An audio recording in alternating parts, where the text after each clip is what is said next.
My husband looked at our newborn and said, "We need a DNA test, he's way too handsome to be mine." The room fell silent. But when the results came in, the doctor's smile vanished. He glanced at me, then at my husband, and said, "Call security." Immediately. I'd just spent 14 grueling hours bringing life into the world, only for my husband to look at our newborn son, then at me, and utter 5 words that shattered everything: "We need a DNA test." The delivery room went utterly silent. Dr. Hughes froze, his pen hovering over my chart. Nurse Patricia's hand stopped midair on its way to the force stand. Even my mother-in-law, Linda, who'd been weeping tears of pure joy just moments before, gasped from her corner chair, the sound ragged and shocked. 30 seconds earlier, I'd been lost in the euphoria of meeting our baby. Now, I felt a dizzying descent into a cold, dark pit. What? My voice was a hoarse whisper, raw and wrecked from hours of screaming through contractions. Daniel stood by the hospital bed, arms crossed, his gaze fixed on our tiny, perfect boy. His expression wasn't pride, or love, or even fear, it was something I'd never seen before. Cold. Calculating. The harsh fluorescent lights cast deep shadows under his eyes, making him look like a stranger. "I want a DNA test. Right now." "Daniel, you can't be serious, he's too handsome to be mine." He said it with a small, cruel smile, a twisted joke hanging in the air. But his eyes weren't joking. They were accusing me, burning with suspicion, questioning my fidelity while my body was still bleeding, still reeling from pushing an 8-pound human out of it. It was a profound, gut-wrenching betrayal. Dr. Hughes cleared his throat, his professional composure wavering. "Mr. Carter, this is highly unusual. Perhaps we should discuss this privately?" "I don't care about unusual." Daniel's voice rose, sharp and demanding. "I care about the truth. My son doesn't look anything like me. Look at him, perfect skin, strong features. I was an ugly baby." He turned to me, that cruel smile still playing on his lips. "So, either he got incredibly lucky with genetics, or Emily has something to tell us." The room felt like it was suddenly submerged underwater. Sounds became muffled, distant. My vision tunneled. After 14 hours of agonizing labor. After 9 months of pregnancy where I'd thrown up every single morning for 16 weeks straight. After 3 years of marriage where I'd put him through graduate school, worked 2 jobs to cover our rent, rubbed his back when he cried about his thesis, and never once even looked at another man. He was accusing me of cheating. In front of his mother. In front of my medical team. While I was still connected to N4 and a catheter, utterly vulnerable. Something cold and hard settled in my chest. It wasn't panic. It wasn't fear. It was something far deeper, far more resolute. It was clarity. "Fine," I said, my voice flat, devoid of all emotion. "Do the test." Linda shot to her feet, her initial shock giving way to fury. "Daniel Harrison Carter. What is wrong with you? This is your son. Look at him. He has your mother's nose. Stay out of this." Daniel's jaw clenched, his eyes still fixed on me. "I have a right to know." Nurse Patricia glanced at Dr. Hughes. The doctor's face had become carefully neutral, the way medical professionals do when they're witnessing something profoundly uncomfortable but must maintain their composure. "If you both consent," Dr. Hughes said slowly, "we can perform a paternity test. But, Mr. Carter, I want you to understand that accusing your wife of infidelity during her most vulnerable state, just do it." Daniel snapped. Dr. Hughes nodded once, a sharp, disapproving motion. "Nurse Patricia, prepare a buccal swab kit." 2 of them. I held our baby closer, my heart thumping a strange rhythm of grief and grim determination. My son, I'd been calling him Jackson in my head for months, though we hadn't officially named him yet, slept peacefully through everything, oblivious to the fact that his father had just shattered our family in his first hour of life. Patricia returned with the supplies. Her movements were efficient, professional, but I saw the tightness around her eyes, the slight press of her lips. She was angry on my behalf. She swabbed Jackson's cheek gently, then Daniel's. "We have a lab affiliation for expedited processing," Dr. Hughes explained. "Given the circumstances, I'll mark this as priority. We should have preliminary results in 2 to 3 hours." 2 to 3 hours? Daniel scoffed, still pacing. "That's the best you can do?" "That's remarkably fast for DNA analysis, Mr. Carter." Dr. Hughes's tone was glacial, capable of freezing water. "Most facilities take several days." Daniel finally sat down in the chair by the window, pulled out his phone, and started scrolling, as if he hadn't just accused me of the worst betrayal in the worst possible moment. Linda approached my bed, her hands trembling. "Emily, sweetheart, I'm so sorry. I don't know what's gotten into him. He's probably just scared. New father anxiety.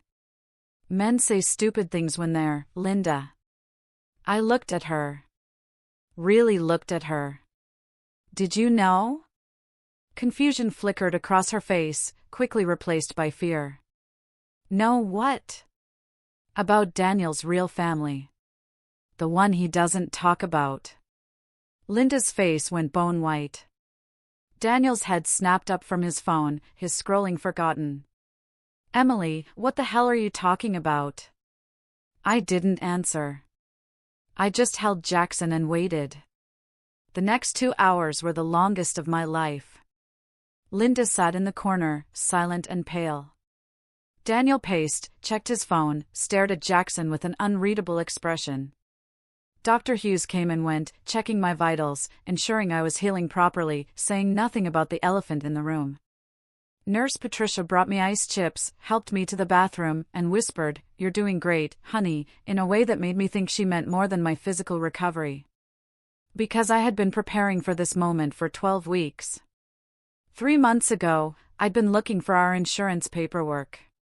Daniel kept all our important documents in a fireproof lockbox in his home office.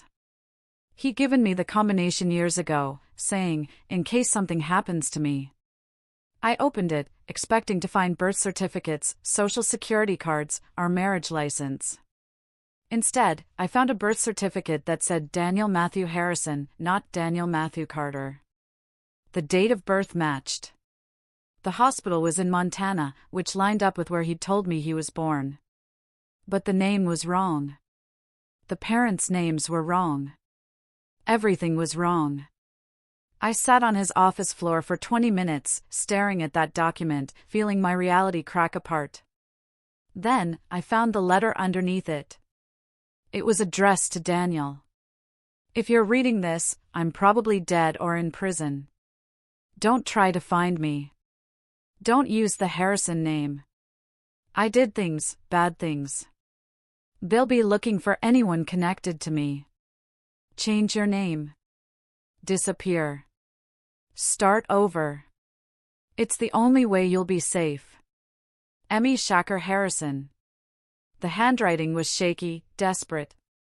The paper was dated 15 years ago, when Daniel would have been 19. I hired a private investigator the very next day.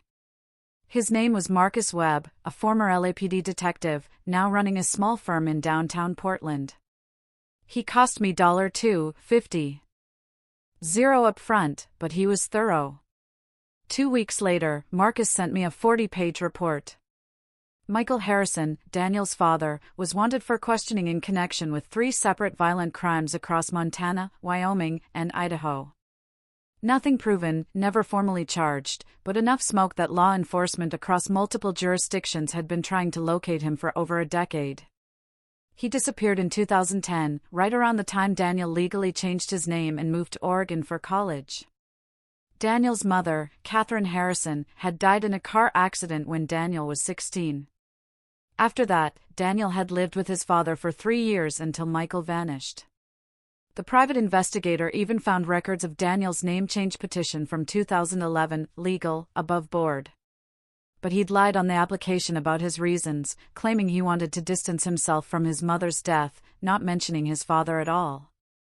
Everything I thought I knew about my husband was a lie. He told me his parents died when he was young. Car accident, no siblings, no extended family. He'd been alone, he said, which was why he cherished the family we were building together. None of it was true. His mother had died, yes, but his father was alive somewhere, hiding from crimes Daniel had never mentioned. And Daniel had buried it all. Built an entirely new identity. Married me. Let me believe his made-up stories about a childhood that never existed.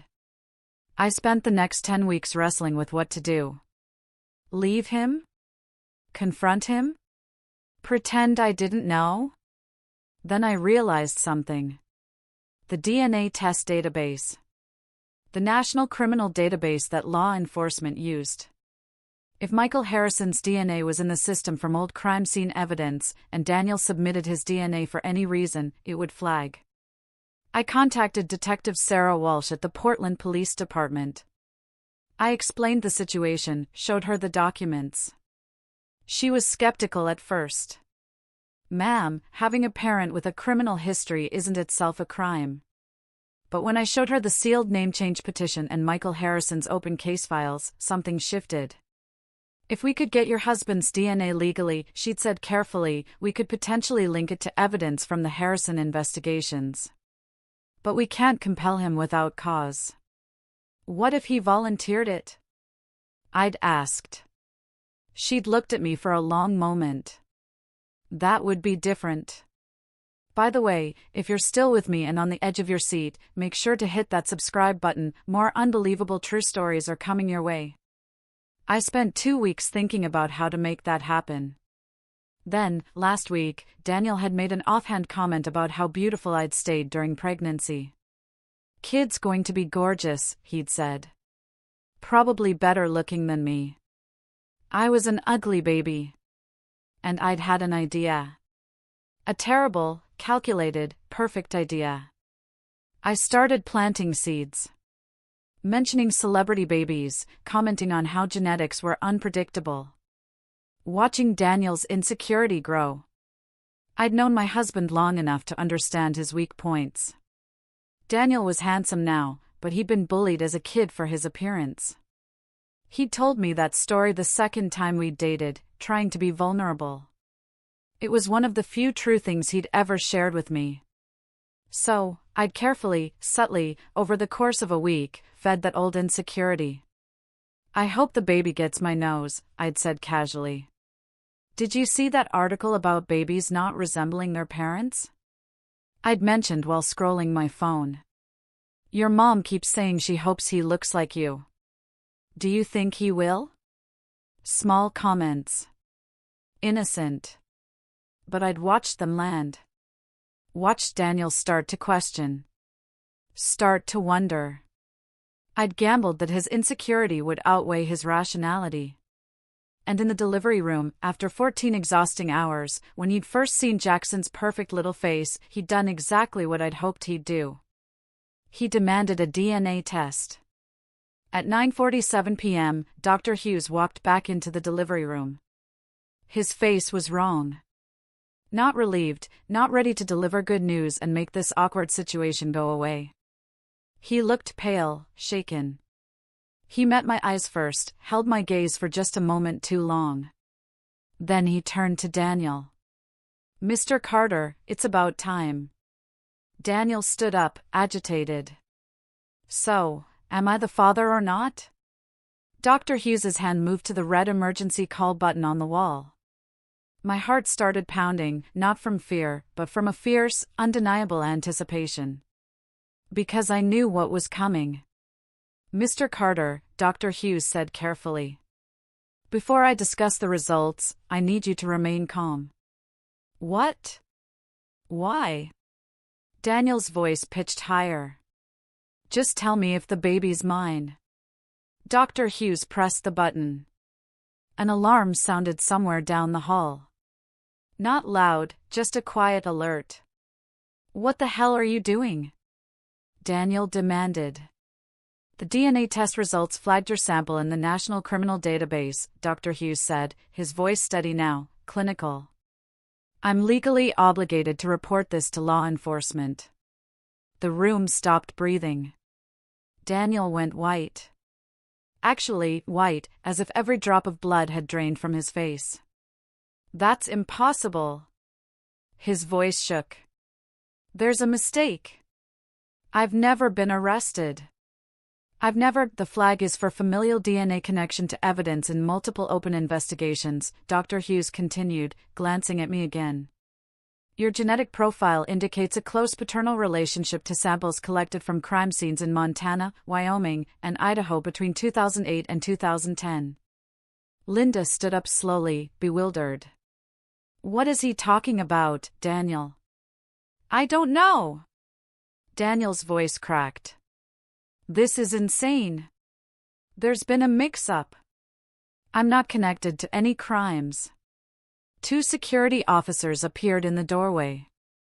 Behind them, I saw the dark blue uniform of a Portland police officer. Detective Sarah Walsh walked into the room. She looked exactly as she had 2 weeks ago when we'd met, mid-40s, gray-streaked blonde hair pulled back, sharp eyes that missed nothing. Daniel Carter? She asked. Daniel spun toward her. Yes. There's been a mistake with, also known as Daniel Harrison. His mouth opened, then closed. No sound came out. I'm Detective Walsh, Portland Police Department. We need to ask you some questions about your father, Michael Harrison, and your knowledge of his whereabouts. I don't know where he is. Daniel's voice was barely a whisper. I haven't seen him in 15 years. But you knew he was wanted for questioning in connection with multiple violent crimes when you legally changed your name in 2011. Yes, but I didn't do anything wrong.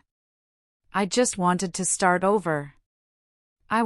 You withheld information about a fugitive's identity during official investigations. You failed to report knowledge of his location when he was last known to be in contact with you. You provided false information on legal documents about your reasons for the name change. Detective Walsh's voice was matter-of-fact, not cruel, just factual. Those are crimes, Mr. Harrison. Everyone, please stop calling me that.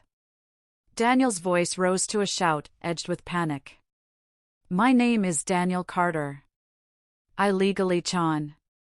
Get it? I didn't do anything wrong. I was 19. I was scared. Scared of what? Linda's voice came from the corner. She sounded utterly broken. Daniel, what is she talking about? Who's Michael Harrison? Daniel turned to his mother. Mom, I can explain, Linda isn't your biological mother, I said quietly, adjusting Jackson in my arms. He'd started to fuss, picking up on the suffocating tension in the room. I bounced him gently, keeping my voice calm, steady. Linda married Daniel's father when Daniel was 18. They were together for less than a year before Michael disappeared. Daniel told her his father had abandoned them, that they should start over with a new name, so she changed her name, too. Became Linda Carter. She had no idea about Michael's past, about the investigations. She thought she was helping her stepson escape an abusive father. Linda sank back into her chair, a single, devastating whisper escaping her lips, "Oh my God, you knew." Daniel stared at me, his eyes wide with a dawning horror. How long have you known? 12 weeks. The number landed like a bomb. 12 weeks? His voice cracked. You've known for 3 months and you didn't say anything? You built our entire marriage on lies, Daniel. I looked at him. Really looked at him. 3 years. 3 years of me believing your stories about your tragic past, about being alone in the world, about how much family meant to you. All of it was fake. I was protecting you. He took a step toward me. The security officers moved forward, hands hovering over their belts. He stopped. Emily, please.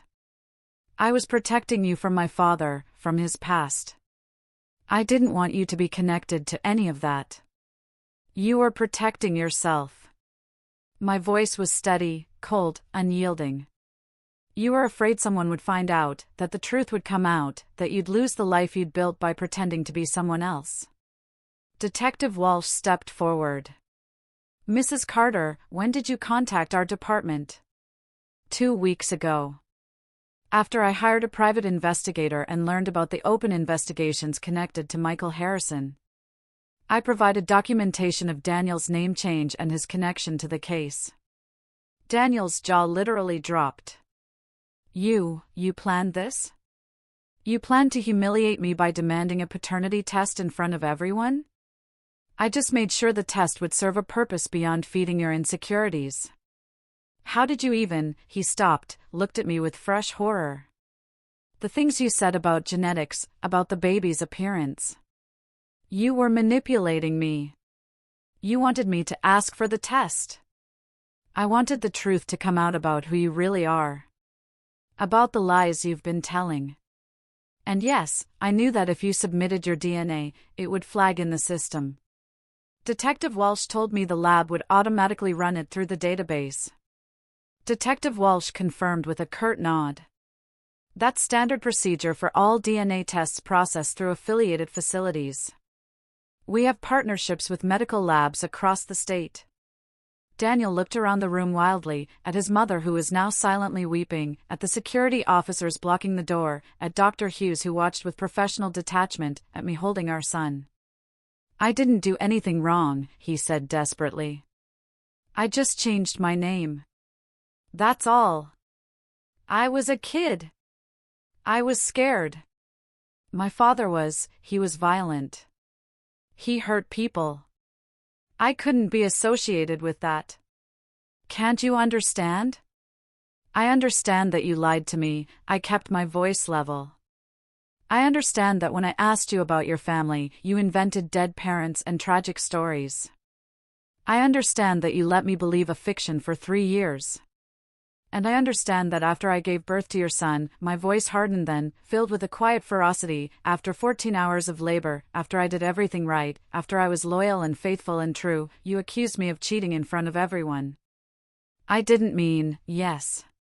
You did. You wanted to punish me for something. Maybe for getting close to you. Maybe for having the baby that made you feel trapped. Maybe because you were afraid I'd find out the truth and you wanted to push me away first. I don't know. I don't care anymore. Detective Walsh pulled out a notepad. Mr. Harrison, we need you to come to the station to answer questions about your father's last known location and any contact you've had with him since 2010. I told you I haven't seen him. Daniel's voice was rising again, panic edging every word. He disappeared. He told me to change my name and never look back. That's exactly what I did. You also told your stepmother that he'd abandoned you, but the letter you kept suggests he was fleeing active investigations. That distinction matters in terms of obstruction charges. I was 19. Tears streamed down Daniel's face now, blurring his vision. I was a kid. I didn't know what to do. He told me people were after him, that they'd come after me, too, if I didn't disappear. So, I did. I became someone else. I built a new life. I tried to be good. I tried to, his voice broke. I felt nothing. 3 months ago, I might have felt sorry for him. Might have understood the scared 19-year-old who'd changed his name to escape his father's shadow. But that was before I'd learned every story he'd told me was a lie. Before he'd accused me of infidelity while I was still bleeding from childbirth. Is the baby mine? Daniel asked suddenly, quietly. At least tell me that. Dr. Hughes looked at his tablet. The paternity test confirms a 99.9% probability that you are the biological father. Daniel's shoulders sagged in a strange mix of relief and despair. Thank God. You're welcome, I said dryly, for not cheating on you while I was pregnant with your child that I just spent 14 hours bringing into the world. He looked at me, a desperate plea in his eyes. Emily, please. I know I screwed up. I know I should have told you about my past, but I love you. I love our son. We can work through this. We can. No, the word hung in the air, heavy and final. I'm divorcing you. Linda made a small, choked sound in the corner. You can't. Daniel said, utterly distraught. We just had a baby. We're a family. You can't just. I can. I will. And I'm going to petition the court to seal all records related to Jackson's father's identity until he's 18. You can't erase me. I can protect my son from being associated with a father who built his entire life on lies and a grandfather who's wanted for questioning in violent crimes. The court will side with me, especially given the circumstances of today. What circumstances? That you publicly accused me of infidelity immediately after I gave birth. That you demanded a DNA test in front of medical staff and your mother. That your accusations were recorded in the hospital's documentation. I looked at Dr. Hughes. Right, doctor? He nodded slowly. Everything that happens in this room is documented in the medical record, including conversations. You set me up, Daniel whispered, his face crumbling. This whole thing, you set me up. You set yourself up. When you decided to humiliate me, I just made sure there would be witnesses. Detective Walsh cleared her throat. Mr. Harrison, we really do need you to come with us now. Am I being arrested? Not at this time, but we need your statement on record, and we need to verify your claims about not having contact with your father. Depending on what we find, charges may be filed for obstruction of justice. What does that mean? Linda asked, her voice small, fragile. Will he go to jail? That depends on what he knew and when he knew it, Detective Walsh said. If he genuinely hasn't had contact with Michael Harrison since 2010 and has no knowledge of his current whereabouts, he'll likely face minimal consequences for the name change issue. But if he's been in contact and failed to report it, or if he's been actively helping his father evade law enforcement, that's a different story. Daniel looked at me one last time, his face streaked with tears, his mouth opening as if to say something. I never contacted him, I swear. I did exactly what he told me to do. I disappeared. I became someone else. I never looked back. Except you kept his letter, I said. In a lockbox with your birth certificate. The one thing that proved who you really were. Because it was all I had left of the person I used to be, his voice cracked. Because sometimes I needed to remember that I wasn't always a liar, that I started out as someone real. For just a moment, I felt something. A faint flutter of the love I used to have for him. Then I remembered him standing over me, arms crossed, saying, "He's too handsome to be mine," with that cruel little smile. The flutter died. "Take him," I said to Detective Walsh. She nodded to the security officers. They moved to either side of Daniel. "Mrs. Carter," Detective Walsh said. "We'll need a formal statement from you as well, but that can wait until you've recovered from delivery. I'll have an officer contact you in a few days." "Thank you, Detective." They led Daniel toward the door. He looked back once, his face a mask of anguish, mouth opening as if to protest or plead. Then they were gone. The room fell silent. Linda sat in her chair, staring at nothing, a broken woman.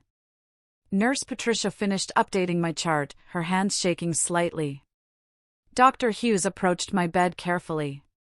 "Mrs. Carter," he said gently. "I need to ask, are you safe? Do you feel threatened by your husband?" "No. Daniel isn't violent, just a liar." "Will you be returning to your home with him?" "He won't be there. I had the locks changed this morning while I was in labor. My brother has been moving Daniel's things to a storage unit all day. His key doesn't work anymore." Dr. Hughes blinked, genuinely surprised. "You've been planning this all day?" "I've been planning this for 12 weeks. Nurse Patricia let out a sharp laugh, then clapped a hand over her mouth. Sorry. That's not funny. It's just, damn, girl. I smiled, tired, but deeply, profoundly triumphant. I'm a planner. Linda finally spoke, her voice hollow. Emily, I didn't know about any of it. Michael told me his wife died, that Daniel needed a mother figure, that they needed to start fresh. I loved them both. I thought I was doing the right thing. I know, I looked at her. That's why I made sure you heard everything in this room. So you'd know I'm not keeping you from your grandson. Daniel lied to both of us. But you're innocent, and Jackson is going to need his grandmother. She started crying harder, tears of relief and sorrow. Thank you. Don't thank me yet, I teased gently. You're going to be my free child care. She laughed through her tears. Deal. Dr. Hughes checked Jackson's vitals one more time. He's perfect. Strong heartbeat. Good color. You both did great today. Even with the drama? I asked. Especially with the drama. You stayed calm, kept your baby safe, made sure everyone knew exactly what was happening and why. That took remarkable strength. I just wanted the truth to come out. Well, it certainly did that, he smiled, a genuine warmth in his eyes. Get some rest, Mrs. Carter. You've had quite a day. After he left, it was just me, Jackson, Linda, and Nurse Patricia. For what it's worth, Patricia said quietly, her voice softening. I've been a delivery nurse for 22 years. I've seen a lot of terrible things said in delivery rooms. What your husband did today was one of the cruelest. You didn't deserve that. No, I agreed, cradling my son. I didn't. And what you did in response, she paused, a grin starting to form. Some people might say it was manipulative, cold, calculating. They'd be right. Good, she grinned openly. He had it coming. After she left, Linda moved to the chair beside my bed, looking at Jackson, who was sleeping peacefully in my arms. Can I hold him? She asked. I passed him over carefully, watching her cradle her grandson, her stepson's biological child, connected to a legacy of lies and crime and fear. What are you going to tell him? Linda asked softly, her voice hushed. When he asks about his father? The truth, I looked at Jackson's peaceful face. That his father made mistakes. That people can be good and broken at the same time. That sometimes loving someone means protecting them from the damage of lies. Will you let Daniel see him? I considered that. If he gets his life together, if he's honest with me from now on, if he earns it. But he'll never live with us. Never be part of our daily life. Jackson deserves better than growing up in a house built on deception. Linda nodded, a sad understanding in her eyes. That's fair. Is it? I asked, a flicker of doubt. Sometimes I wonder if I'm being too harsh, if I should have confronted him privately, given him a chance to explain. He had 3 years to explain, Linda's voice was firm, resolute. He chose lies every single day. And then he humiliated you in your most vulnerable moment. You don't owe him anything except his son. His son deserves a father who's honest. If Daniel can become that person, you'll let him in. That's more than fair. That's gracious. We sat in silence for a while. Linda held Jackson. I closed my eyes and let the exhaustion finally catch up to me. Emily?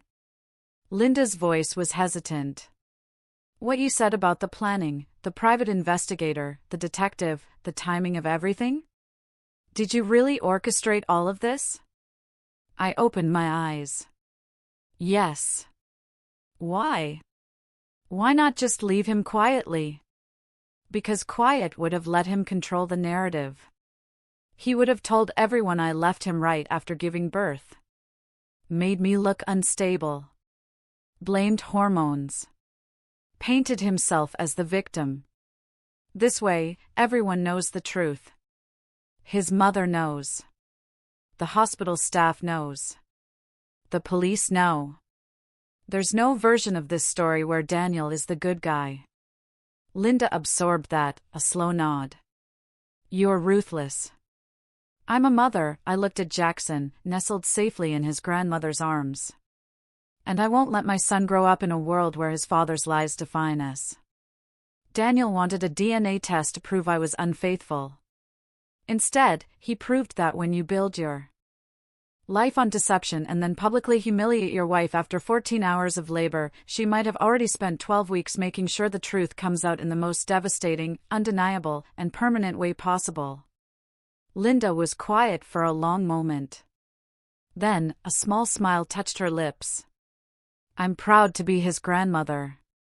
Good, I smiled back. Because you're going to be doing a lot of babysitting. Ending, 3 months later, the divorce was finalized. Daniel pled guilty to obstruction of justice for failing to report information about his father's location years ago. He'd actually had an email from Michael Harrison in 2013, 3 years after his father disappeared, that he'd never disclosed. He got probation, community service, and a permanent record. His father was eventually found living in rural Alaska under a false name. The evidence linked to his DNA helped close 2 cold cases and opened investigations into 3 more. Daniel lost his job, his friends, his reputation. He started therapy, sent me letters apologizing, asking to see Jackson. I made him wait 6 months, then I let him have supervised visits once a month.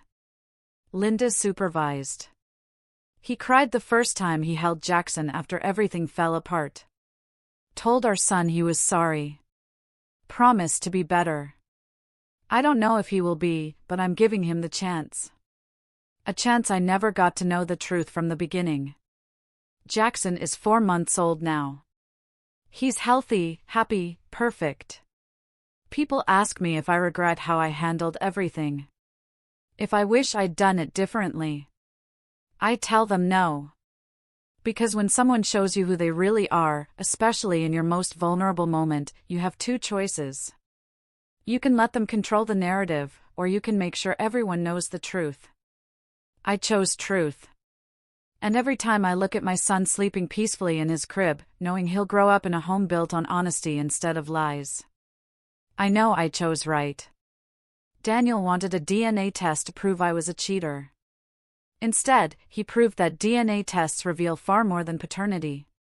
They reveal everything. What would you have done in my situation? Did I go too far, or was I justified? Let me know your thoughts in the comments below. I truly want to hear what you think.